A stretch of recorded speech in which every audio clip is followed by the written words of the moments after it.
Madame la Présidente, chers collègues, je vais poser une question sur la jeunesse, mais tout d'abord, nous n'avons pas compris votre réponse sur le grand âge. Nous attendons un calendrier en 2024 sur cette loi sur le grand âge, comme l'a promis l'ancienne Première ministre.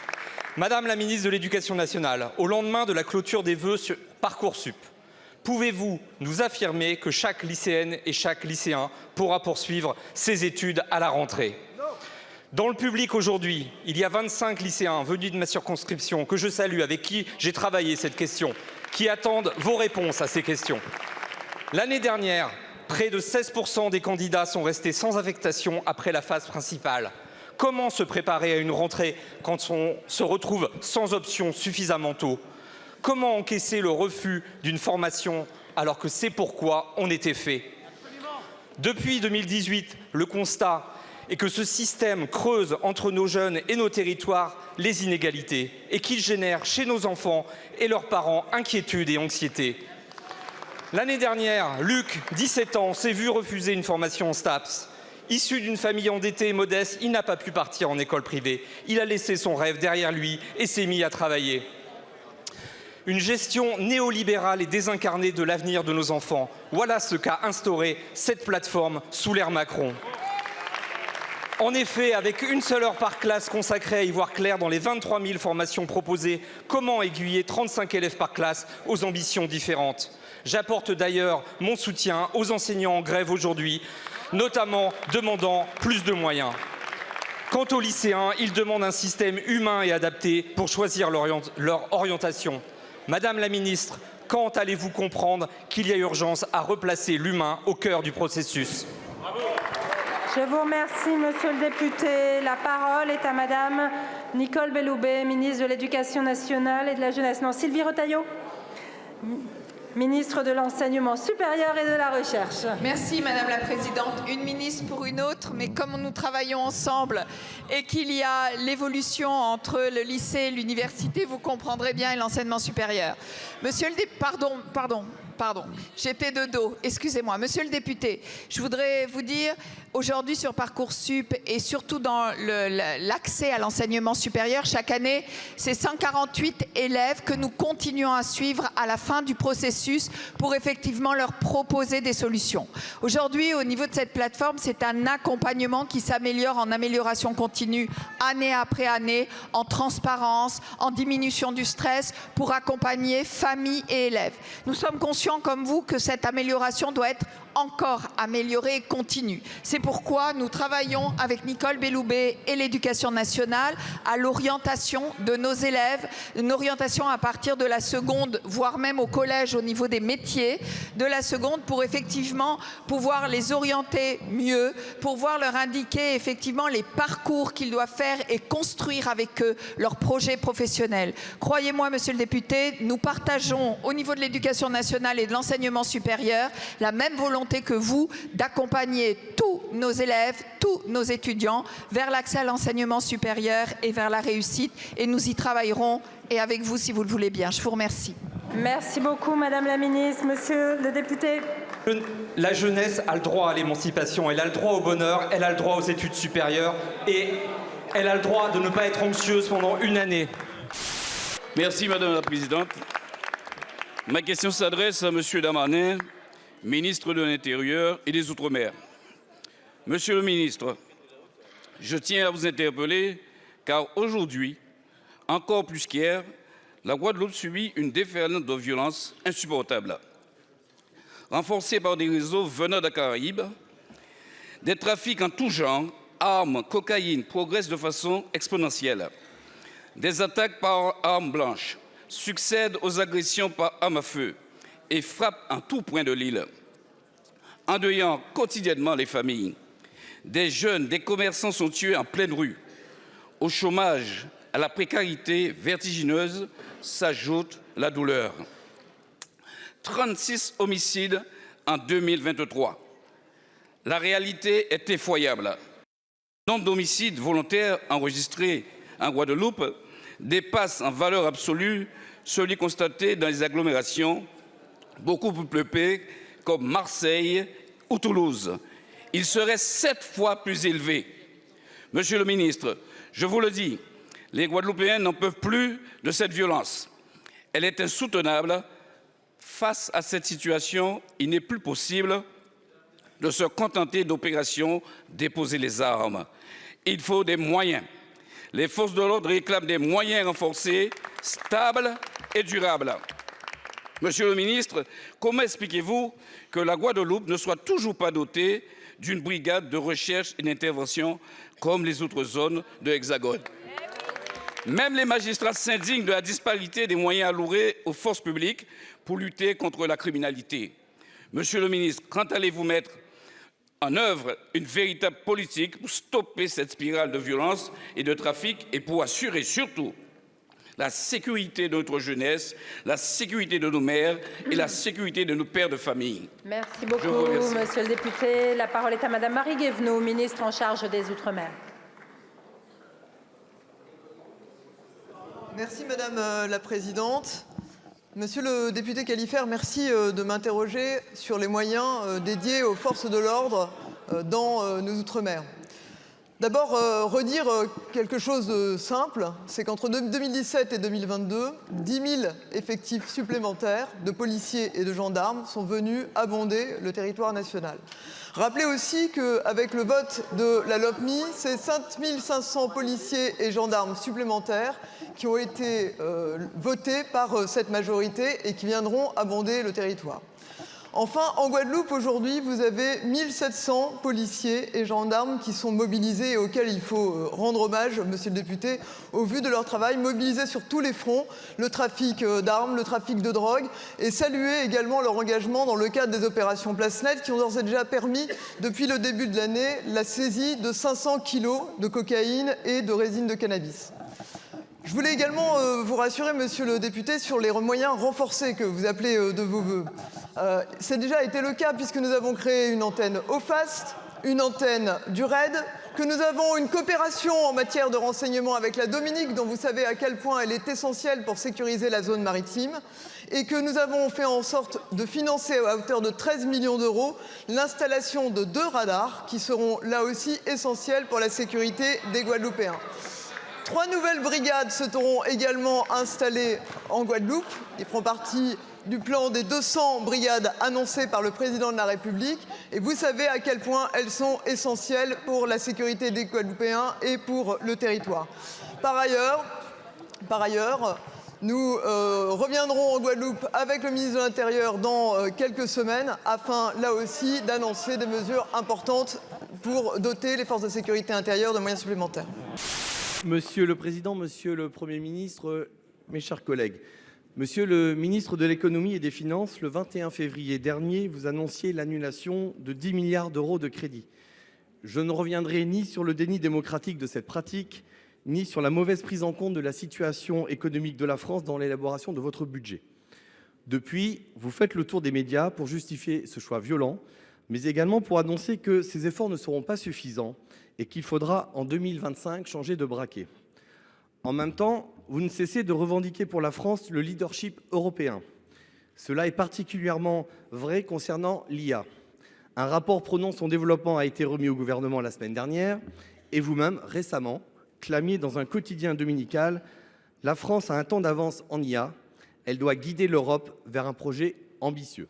Alors, monsieur le ministre, j'aurai 10 milliards de questions à vous poser, mais je me limiterai à 2. Avez-vous eu recours avec les agents de Bercy à l'IA pour réaliser les coupes budgétaires afin de simuler l'impact réel à moyen terme de la dépense d'1 euro dans les différents budgets? Je pense en particulier à celui de la recherche et de l'enseignement supérieur. Et avez-vous prévu de nouvelles coupes en 2024, notamment pour la recherche? Pour vous répondre, la parole est à la ministre de l'Enseignement supérieur et de la Recherche, Madame Retailleau. Merci, Monsieur le Président. Monsieur le sénateur Ross, comme vous parliez de la recherche, cela me donne l'occasion de préciser effectivement les annulations de crédits. Les 900 millions de crédits annulés dans le cadre de l'enseignement supérieur et de la recherche concernent l'ensemble de la mission interministérielle recherche et enseignement supérieur.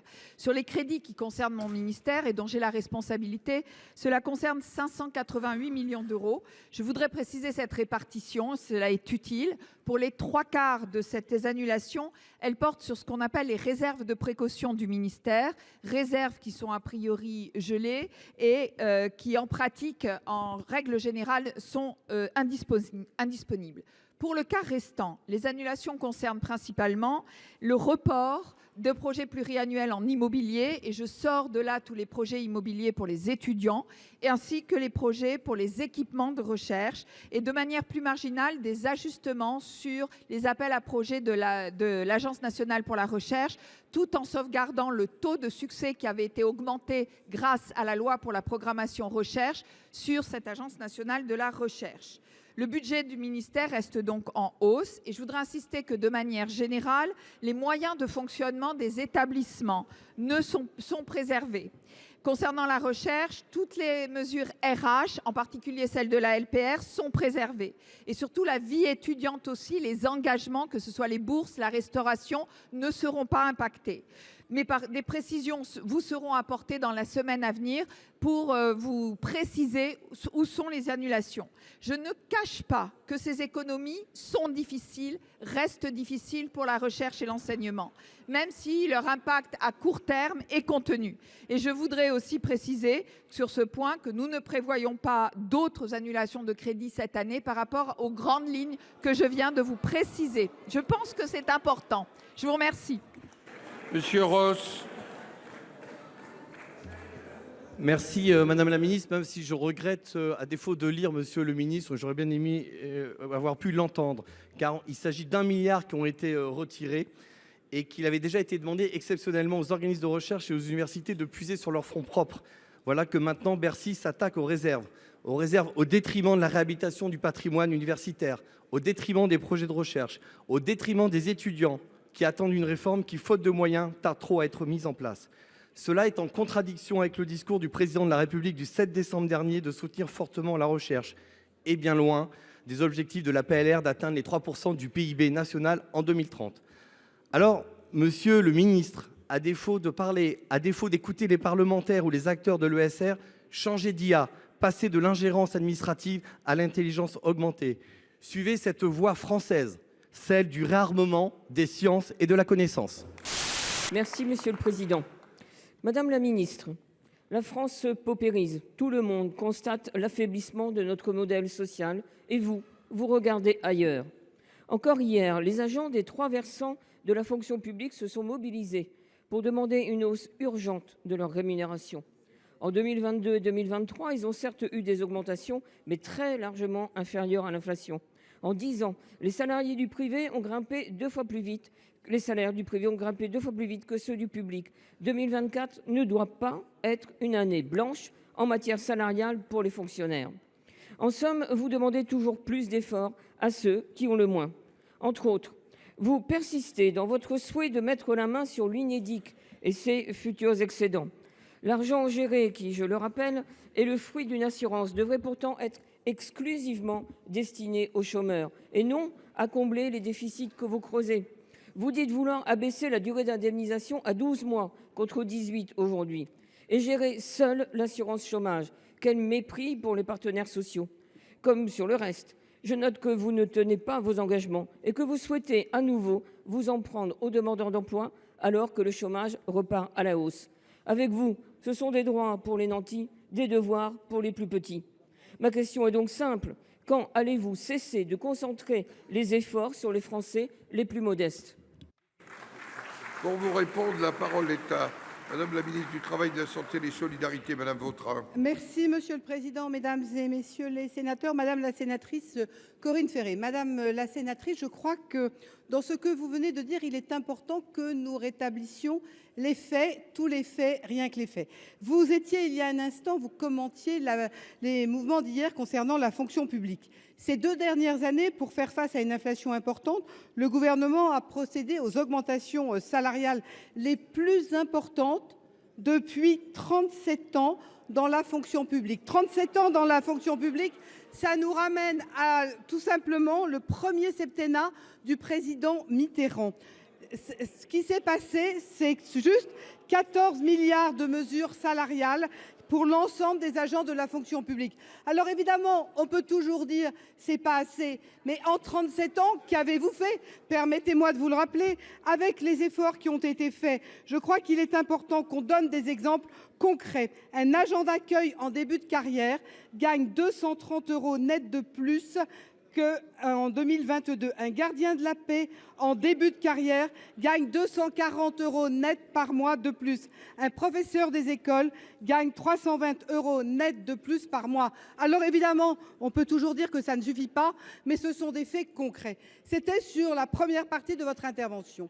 Sur la deuxième partie de votre intervention, le meilleur moyen d'accompagner nos concitoyens, c'est de les ramener vers l'emploi. Pour ce faire, c'est l'investissement qui est mené aujourd'hui avec France Travail. Parce que la meilleure des émancipations, c'est celle qui consiste à former, à bloquer quelque part les freins à l'emploi et qui permet de retourner vers le travail. C'est précisément ce que nous avons fait en augmentant rien que le budget de France Travail, l'accompagnement des personnes. Ce sont cette année plus de 150 000 personnes qui devraient retourner vers l'emploi et donc retrouver une émancipation. Il y a celles et ceux qui nous disent toujours plus d'aide, et il y a ceux qui parlent de toujours plus d'émancipation. C'est ce que nous voulons faire, parce qu'avec plus d'émancipation, c'est beaucoup plus de revenus pour celles et ceux qui sont concernés. J'ai plus de voix. Madame Ferré. Merci, Madame la Ministre, pour vos réponses. Mais vos chiffres, je vous le dis, je les conteste. Je les conteste car la réalité quotidienne de nos concitoyens, la réalité quotidienne des fonctionnaires, elle est tout autre. Vous avez simplement oublié de parler du niveau et du taux de l'inflation. Alors on peut revenir même à des dizaines et des dizaines d'années en arrière. C'est faux. Concernant la question de l'assurance chômage, c'est encore un engagement que le gouvernement ne tient pas, que le président de la République ne tient pas. Sa réforme de l'assurance chômage, elle devait aussi tenir compte de l'évolution du chômage. Or, les emplois sont à nouveau en perte. Le chômage remonte. Alors cela, vous l'avez oublié. Tout comme vous oubliez de préciser que dans France Travail, combien de millions d'euros sont supprimés dans le cadre des 10 milliards d'euros d'économies annoncées par le Premier ministre. Combien? Dites-le. Merci, Monsieur le Président, Monsieur le ministre de l'Intérieur et de l'Outre-mer. Un nouveau centre de rétention administrative a ouvert le 5 février dernier à Olivet, dans mon département du Loiret. Cette ouverture s'est déroulée dans un contexte difficile, avec le sentiment d'une certaine impréparation, le Loiret étant un département particulièrement sous-doté en policiers, en magistrats, en greffiers et médecins, tous indispensables dans les processus liés à la rétention administrative. D'où l'inquiétude évidente manifestée devant la montée en puissance très rapide de ce centre. Monsieur le ministre, je souhaite vous alerter, et alerter par la même occasion le gouvernement, sur la nécessité de pouvoir le plus rapidement possible tous les postes, dans la police, la justice, la préfecture, liés à l'ouverture de ce centre. Les personnels affectés au CRA, dont de nombreux jeunes policiers sortis de l'école, doivent être soutenus, accompagnés, y compris pour veiller à ce que leur mission s'exerce dans le respect des principes fondamentaux de la personne humaine, alors même que le profil des personnes retenues sont de plus en plus difficiles, de plus en plus jeunes, compte tenu notamment des instructions visant à privilégier le placement des profils les plus dangereux pour l'ordre public. Au-delà du centre d'Olivet, le constat est largement partagé.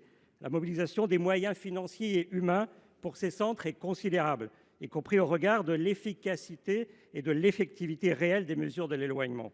Les interrogations sont nombreuses et la Contrôleure générale des lieux de privation des libertés nous a alertés l'an dernier à ce sujet. Il est temps de nous interroger sur les procédures, le fonctionnement et plus largement sur le sens que nous devons donner à ces centres de rétention, et ce dans le respect des principes fondamentaux de notre République. Monsieur le ministre, ma question est la suivante. La trajectoire établie par la LOPMI, plus de 1000 places supplémentaires, est-elle réaliste au regard des moyens à mobiliser et des mesures d'éloignement réellement exécutées? Permettra-t-elle réellement d'améliorer les conditions d'exercice pour les policiers et magistrats, ainsi qu'une meilleure prise en charge des personnes retenues dans le respect des droits fondamentaux? Pour vous répondre, la parole est au ministre de l'Intérieur. Monsieur le ministre. Merci, Monsieur le Président, Mesdames et Messieurs les parlementaires. Monsieur le sénateur, oui, ce que la LOPMI a voté, et d'ailleurs je remercie le groupe socialiste auquel vous avez appartenu parce qu'il l'a voté, et je pense que c'était un soutien franc et massif, a voté, j'ai dit le groupe socialiste, mais le groupe socialiste. Quand le groupe socialiste vote les textes du ministère de l'Intérieur, c'est déjà assez rare pour que je m'en souvienne, Monsieur le sénateur. Et dans ces dispositions de cette loi et de programmation, il y a la création de places de centres de rétention administrative qui, d'ailleurs, j'ai eu l'occasion de dire pendant le débat, ont été imaginés et créés sous un gouvernement socialiste, voilà plus de 40 ans. Et ces places de CRA sont importantes, elles doivent être donc augmentées, doublées d'ici 2027. Et j'ai annoncé en octobre dernier les sites retenus à Dijon, Oissel, Nantes, Béziers, Aix-en-Provence, Goussainville, Nice, Olivet, Mérignac, à Mayotte et dans le Dunkerquois. Ces constructions sont non seulement en cours, mais certaines vont être inaugurées. Je me rendrai dans quelques jours à Olivet, dans le Loiret, pour pouvoir justement inaugurer un nouveau centre de rétention administrative qui a déjà d'ailleurs commencé à fonctionner. Pourquoi la rétention est très importante? Parce que d'abord, nous avons changé de stratégie. Nous mettons désormais dans les centres de rétention administrative que des personnes qui posent des questions d'ordre public ou qui sont des menaces pour le territoire au nom du terrorisme. Nous ne mettons plus désormais, grâce à la dernière loi immigration, que là, vous n'avez pas voté, chacun s'en souvient, et je regrette que vous n'ayez pas pris le soin de voter une disposition pour la première fois d'un gouvernement qui interdit que des mineurs soient dans des centres de rétention administratifs. Il n'y a donc que des personnes qui sont poursuivies pour des faits ou menacées pour être des faits qui touchent l'ordre public. Et donc, effectivement, pour les magistrats comme pour les policiers, le travail est plus difficile puisqu'il s'agit de gens dangereux qui sont dans les centres de rétention administratifs. Pendant cela, ils ne sont pas à l'extérieur et ils attendent effectivement, sous l'autorité du juge des libertés de la détention, leur éloignement. On expulse 3 fois plus de personnes quand ils sont dans un CRA que quand ils ne le sont pas. C'est pour ça que je vous remercie d'avoir voté cette loi qui nous permet de faire 3000 places de CRA. Monsieur Chailloux, Monsieur le ministre, vous n'avez pas répondu à la question qui était quels moyens pour les faire fonctionner, et vous serez le bienvenu dans le Loiret. Vous l'étiez d'ailleurs le tout 1er janvier au matin pour annoncer 10 policiers supplémentaires à Montargis. On les attend encore. Et donc, dans ce domaine, comme pour les centres de rétention administrative, encore une fois, on peut communiquer, on peut inaugurer. Faut mais conclure. il faut à l'essentiel des moyens, des policiers, des gendarmes et des magistrats pour que cela fonctionne réellement, au-delà de la communication.